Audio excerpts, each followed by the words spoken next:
Okay, friends, it would appear, oh, that there's a cat. Toby. It would appear that there's lots of questions from Teddy. Look at all these questions in my little jot. Toby, okay, hang on. Okay, hey, you need to go. Sorry.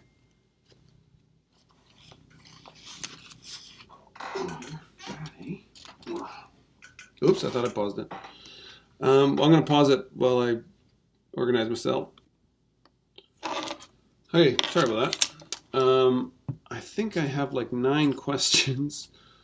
We'll see how this goes. So 6A page, is that clear? Or is it just my writing that's blurry? 5 equals the root of negative 4x plus 1. So for y equals 5, 1, 2, 3, 4, 5. So that's the intersection. Remember, we're kind of treating it like 2 equations. Oh, not kind of, it's what we're doing. So this one here is y equals 5. Now, maybe I'll do the other one in a different color. So it's negative 4x plus 1. Negative 4 is the slope, 1 is the intercept. So if 1 is the intercept, that's right there. Negative means it slopes this way. Okay. So a rise of 4, run of 1. 1, 2, 3, 4, and over 1. Well, it looks like that's going to be one of our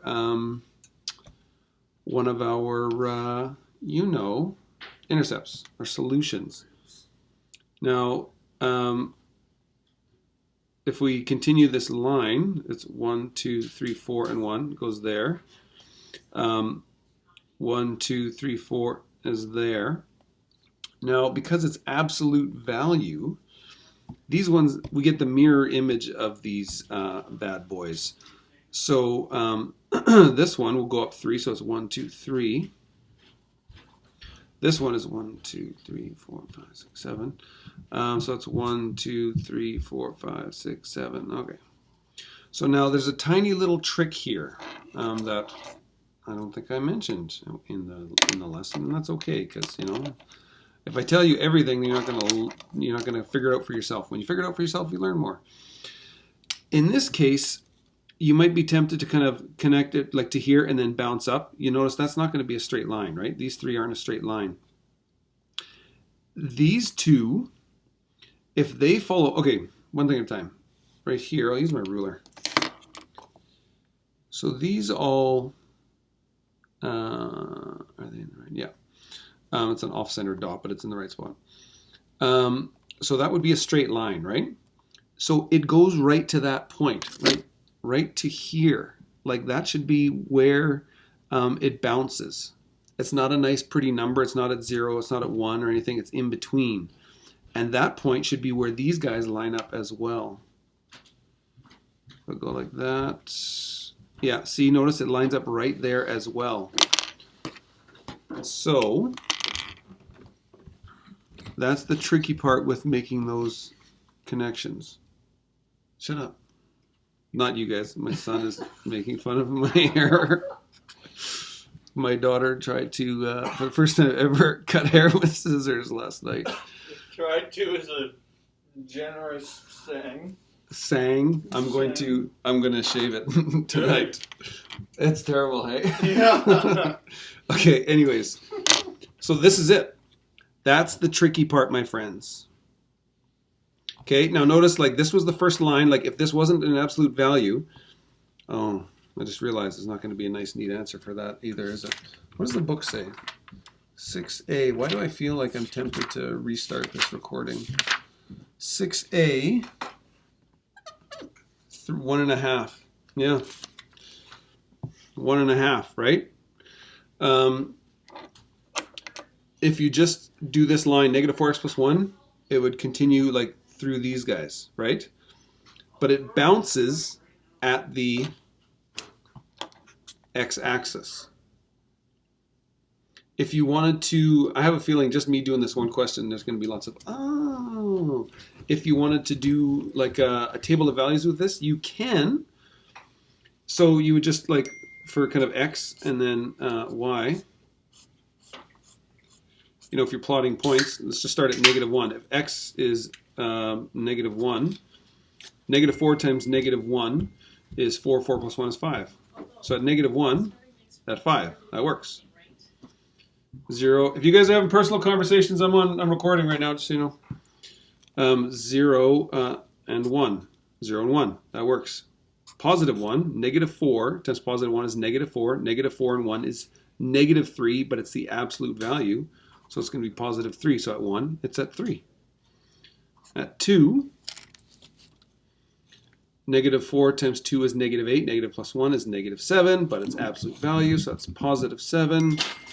My cat's crazy. 1, 2, 3, 4, 5, 6, 7. This is the trick. This is the hardest part right here, is realizing it bounces. It cannot be negative. I draw this big axis out of habit. Like, this is all wasted space unless I just want to kind of connect those lines.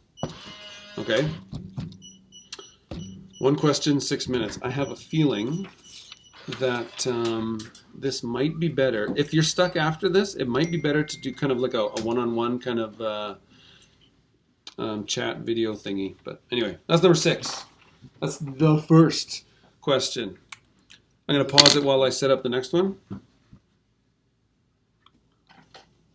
Okay, I was getting the questions ready, and I started to do number 10. I was like, oops, I missed number 7. Number 7,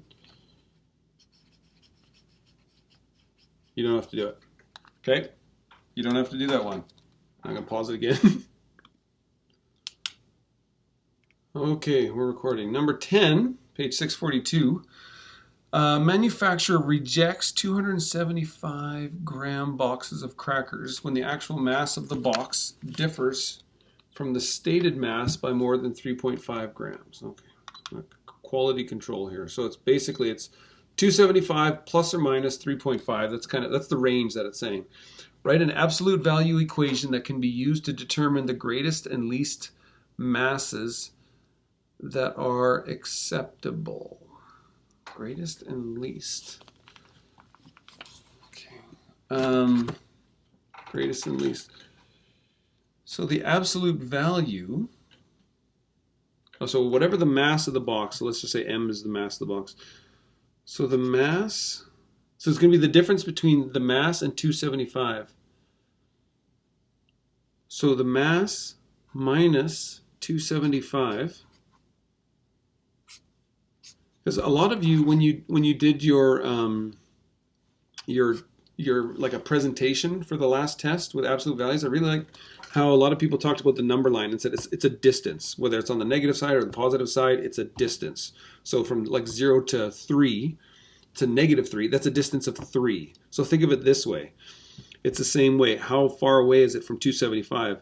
So this difference has to be less than or equal to 3.5. Is that right? So if I have 300, just for the sake of, laughter and joy and mirth, my nails, gross. 300 minus 25, minus 275 is 25. 25 is not less than or equal to 3.5, so that would be rejected. Does that make sense? Write an absolute value equation. That's an inequality. That can be used to determine the greatest. Oh, if we just want to find the greatest and least. Sorry. So that would be equals then. And then that would find our two kind of ranges. So what are the two values of M that would satisfy this? That's what it's asking. I didn't need to graph this. Why do I have graph paper? Write an absolute value equation that can be used to determine the greatest and least masses, and then solve the equation. So that's our equation. And then we can solve it by checking, because really we can look at this and say, all right, 275 plus 3.5, that's going to be 278.5. And the least it could be would be 271.5. Right? Like, we can see that by looking at it. But if we're putting it in math language, so let's solve this. The first way, we're just dropping these things. So it's M minus 275 equals 3.5. Well, you add 275 to both sides. M equals 278.5. Grams, not grams. And then the other way is if we put a negative outside of that, right? So it's negative m minus 275 equals 3.5. And then you run that through, so it's negative m plus 275 equals 3.5. Subtract 275 from both sides. Negative m equals negative 271.5. Is that right? 275. Yes. Why it take me so long? I don't know. That's 271.5. There's like a staple under there or something. 271.5. And then you divide or multiply both sides by negative 1. M equals 271.5. Does that make sense? I should probably check just to make sure I'm not misleading you. I didn't make some weird assumption. M minus 275 equals, yeah. And then B, 271 and 270. Yep. Oopsies. Grams. Units are important. So that was number 10.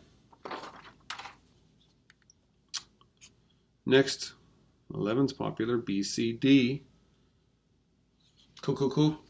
Oh, here we go. We might need to use quadratic for our, yeah. All right, anyway, I'm going to set it up, so I'll pause it. All right, just before I do 11B, look at this. I was using this behind each graph paper. It's pretty. It's like art. That's the closest I'll ever come to doing art. All right, so we solve in two ways. Now I see that x squared, which means you may get a quadratic formula situation if it's non-factorable. I have a guess that that might be what's going on. So first way we're going to do this, we just drop those. So it's negative x plus 11 equals x squared minus 11x. I'm going to add x to both sides, and I'm going to subtract 11 from both sides. So it's going to be 0 equals x squared. I'm adding x to both sides, so it's going to be minus 10x. And then subtract 11.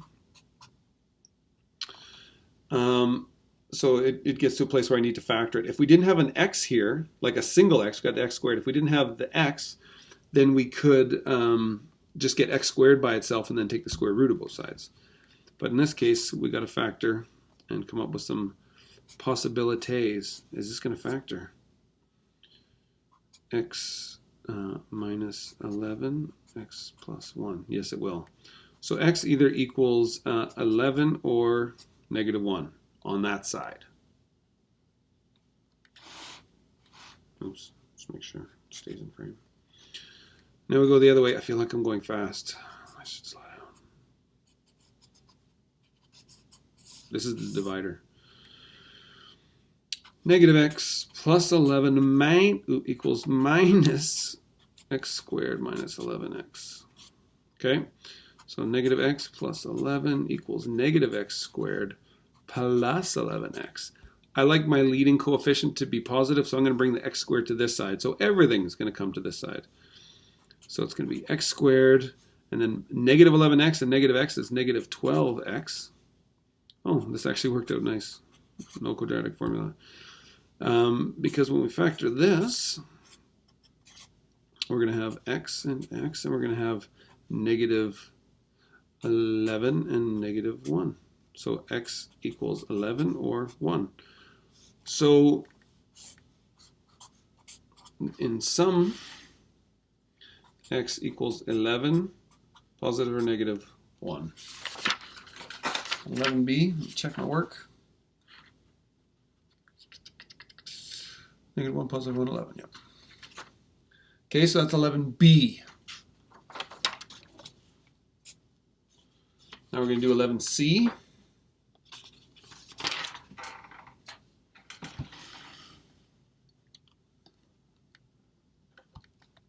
Oh, I didn't pause it. Oh well, it won't take long. Page 643. You can skip ahead of this if you want. 11c. Okay, so it's 1/2 x. So it's absolute value of 1/2 x. Be careful when you're doing these by hand. Make them really long. Too long is better than too short. Minus 3/4, because otherwise it just look like a 1. Equals 4. Fractions, hey? So let's go over here where we just dropped them. So it's 1/2 x minus 3/4 equals 4. Easiest thing to do right off the hop, just to get rid of the fractions, or at the very least get rid of this one, is if you just multiply by the lowest common denominator. If you multiply 4 through everything, 4 over 2 is 2, so that's 2x. 4 times 3 is 12. 12 divided by 4 is 3. Equals 16. Oh, this is an ugly one. Add 3 to both sides. 2x equals 19. X equals 19 over 2. Am I going too fast? Multiply everything by 4. You don't have to. Like what I could have done from this step is I could have added 3/4 to both sides, and then I got to figure that out with this. It'll become 16 over 4 plus 3, so it'll be 19 over 4. And then I'm going to multiply both sides by 2, so it'd be 38 over 4, which would be 19 over 2. That's what we got. Okay? I just like to get rid of the fractions right off the hop when I can. Now we go the negative way. Negative 1/2 x minus 3 over 4 equals 4. Multiply that negative through, so it's negative 1/2 x plus 3 over 4 equals 4. I'm going to do the same thing. I'm going to multiply everything through by 4. So this could be negative 2x minus plus 3 equals 16. Okay, so it's the same stage over here except the negatives, right? Which makes sense. Subtract 3 from both sides, so negative 2x equals 13. Divide both sides by negative 2. X equals negative 13 over 2.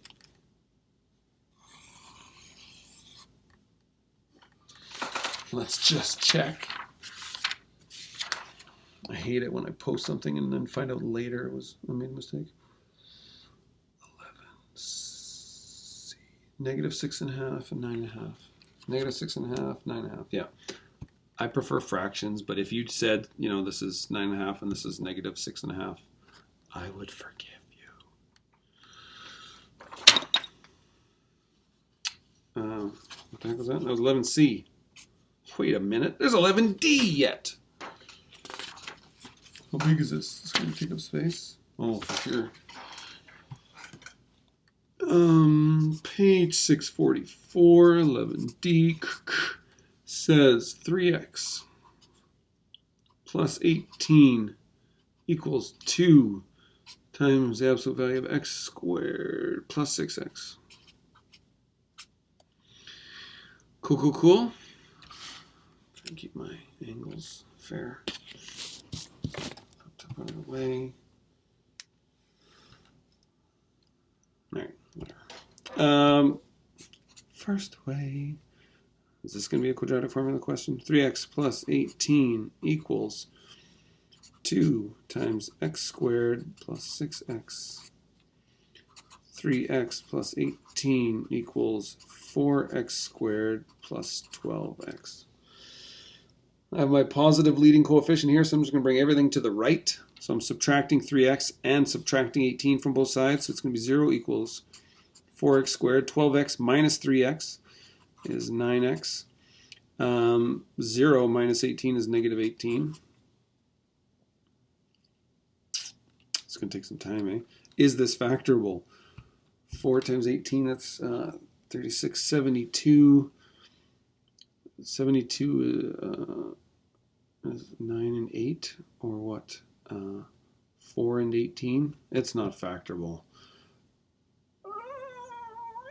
So this is when you got to use the quadratic formula, which I'm doubting my memory, so I just want to check. I'll say it out loud to see. Negative b plus or minus root of b squared minus 4ac over 2a.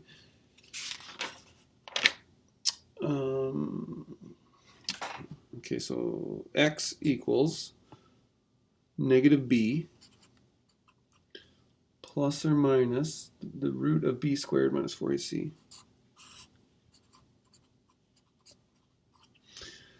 Thinking now, I apologize, probably should have had one of these in the examples I was doing. Okay, so we just got to plug in our values. Remember, this is A, this is B, this is C. C, this is negative, okay? B is positive 9, A is positive 4. So negative 9, plus or minus, the root of 9 squared, so that's 81, minus 4 times a is 4 times negative 18. That'll be fun, eh, to do math-wise. All over 2 times 4 is 8. All right.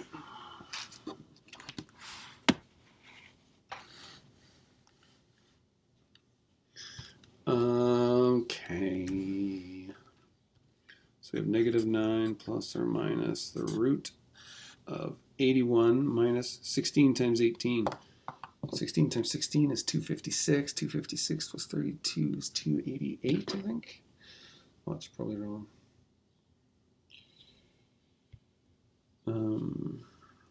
16 times 18, 288. Is that what I said? So 81 plus 288. See, and if I'm giving you a question, and if we're not doing calculators and we want to be non-calculator across the board, because I can keep going, like you guys can do this from here. I'm thinking I should just remove, because of our remote learning, and I can't give you one part of the test like this and one part of the test like that. I feel like I should remove any questions that require the quadratic formula. Is this 11d?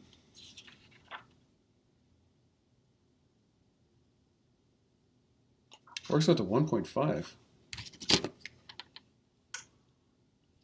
We'll just see. 81 plus 288 is 369. Oh, 369. You know what the square root? Oh, wait, I'm thinking of 169. 369 have a square root? Stop. 19.2. So 19.2, if it's plus, it would be 10.2, it would be 5.1. Is that where it's getting it from?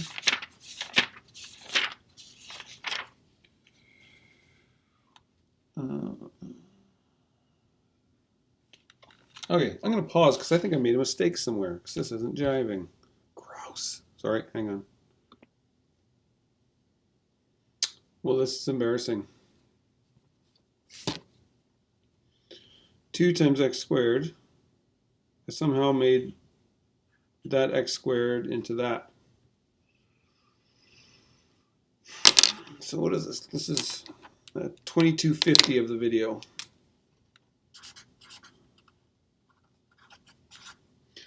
I need to remind anybody, or everybody, that's you, to just skip to this part. That's irritating. So for those of you just joining us, because you skipped to 2250, I made a mistake. What I did was I transposed this as from x squared to 2x squared, then 2 times that became 4. That was wrong. Let's try it again. 3x plus 18 equals 2 times x squared plus 6x. Took me forever to figure that out. Yep. 3x plus 18. My cat is lonely. 2x squared plus 12x. So now I'm going to move everything over to the right side here. So it's going to be 0. Yeah, Toby. 2x squared. Subtract 3x from both sides. This will be minus 9x. Minus 18. Is that factorable? 36. 36 is 4 and 9. 2 and 18. Okay, so we do need to use, this isn't factorable. So we need to use the quadratic formula. X equals negative b plus or minus b squared minus 4ac all over 2a. Negative b, so that's negative 9. Oh, I have a negative here, is that right? 12, no, it's not. Come on. So it's negative 9 plus or minus the root of, see if I can fit it here, b squared. So, by the way, this is a, this is b, this is c. The signs matter. Okay, just as a reminder. B squared is 81. minus 4 times a, which is 2, times c, which is negative 18. All over 2 times a, and a is 2, so that's 4. Ignore what's on the left side. That's my mistake. Or just, watch the whole video if you want to see it. Negative 9 plus or minus the root of 81. 8 times 18, that's 80. 64, is that 154? 8 times 18, 144. So it's plus 144. It's two negatives, they cancel, right? All over 4. Negative 9 plus or minus 81 and 44. 81 plus 44 is 125. Is that right?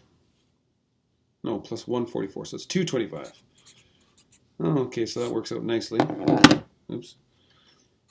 The root of 225 is 15. So that equals negative 9 plus or minus the root, no, not the root, plus or minus 15 over 4. So there's two answers that we can get out of this. Negative 9 and negative 15 is negative 24. Negative 24 over 4 is negative 6. If we do the positive, then negative 9 plus 15 is going to be positive 6. 6 over 4 is 1.5. I think that matches. Yeah. Okay, so that's doing it one way. This was a mistake. But this way, I really have to remember this, 2250. But this way is if we treated this as positive. You need to do it again with a negative in front. Okay, I'm not going to do it again because it's all the same except for that one negative part. If you need me to do it again, if you get stuck with that, please let me know. Okay, that'll be where I think the only thing that's missing is, according to the answer, is negative 1.5. So that will be the difference when you do it the negative way. Okay, unfortunate. Sorry about the mess. That was 11D. Now we're going to go to 12. I'm going to keep this. Where? I don't know. My phone is in the way. AKA my calculator. Okay, so I was doing 12. Oh, it's a word problem. 12, page 644.